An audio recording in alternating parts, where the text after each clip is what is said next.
आता बघूया टॉप 9 मोठ्या बातम्या। राष्ट्रवादी काँग्रेस अजित पवार गटाची कार्यकारिणी जाहीर, त्यामध्ये रुपाली पाटील यांना स्थान, तर सगळ्या विधानसभेमध्ये अध्यक्ष, उपाध्यक्ष आणि समन्वयक नेमले। रुपाली पाटलांची कार्याध्यक्ष पदावर नेमणूक करण्यात आली आहे। पुण्यामध्ये 8 डिसेंबरला शरद पवारांच्या राष्ट्रवादीची बैठक, या बैठकीला शरद पवारांची उपस्थिती असण्याची शक्यता। बैठकीत महापालिका निवडणुकीची रणनीती ठरणार असल्याची माहिती।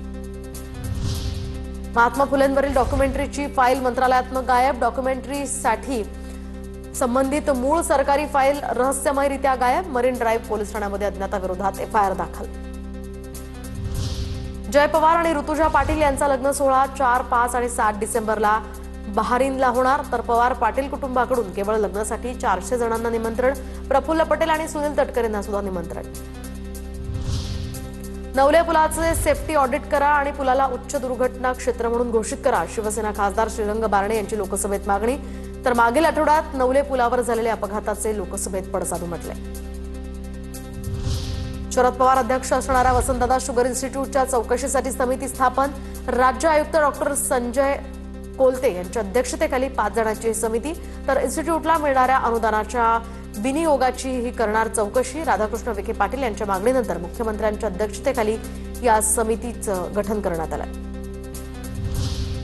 सरकारी कामात अडथळा आणल्याच्या आरोपातनं माजी महापौर विशाखा राऊत आणि माधुरी मांजरेकर यांची मुंबई सत्र न्यायालयाकडून निर्दोष मुक्तता। जून 2011 मध्ये शिवाजी नाट्य मंदिराच्या आवारात एका मोर्चा निमित्तानं पुतळा जाळण्याचा प्रयत्न केला होता। बीडच्या शाहूनगरमधील दगडफेक प्रकरणी 4 जणांविरुद्ध गुन्हा दाखल, तर शेख जावेद, शेख शहाबाज, शेख नदीम आणि शेख यासिन या 4ही जणांनी दगडफेक करून पळ काढला होता। सुमोटो अंतर्गत आता त्यांच्यावर गुन्हा दाखल। पीक विम्यासाठी 15 डिसेंबरपर्यंत मुदतवाढ, तर फक्त हरभरा पीक घेणाऱ्या शेतकऱ्यांनाच विमा काढता येणार। आता घेऊया टॉप 9 महत्त्वाच्या बातम्यांचा वेगवान आढावा। कोल्हापूरच्या पन्हाळ्यामध्ये चक्कर येऊन पडलेल्या महिलेवर नवरीनं केले उपचार, तर व्हिडिओ व्हायरल।